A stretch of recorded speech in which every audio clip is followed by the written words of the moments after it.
Hello நேயர்களே, உங்ககிட்ட ஒரு நிமிஷம் பேசலாமா?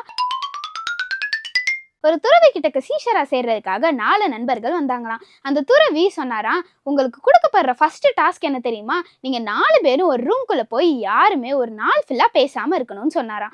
உடனே அவங்க 4 பேருமே ஒரு ரூம்குள்ள போயிட்டாங்களாம். காலையில முழுக்க அவங்க 4 பேரும் யார்கிட்டையும் பேசாமையே இருந்தாங்களாம். ஆனா நைட் ஆக ஆக அங்க இருக்க விளக்கு அணைய ஆரம்பிச்சிச்சாம். உடனே அங்க இருக்க ஃபர்ஸ்ட் ஃப்ரெண்டு, அங்க பாருங்கடா, அந்த விளக்கு அணைய போகுது, யாராவது அதுக்கு என்ன ஊத்துங்களேன்னு சொன்னானா. உடனே அதை பார்த்த செகண்ட் ஃப்ரெண்டு, என்னடா நீ டாஸ்கே மறந்துட்டு இப்படி பேசிட்டியே அப்படின்னு சொன்னானா.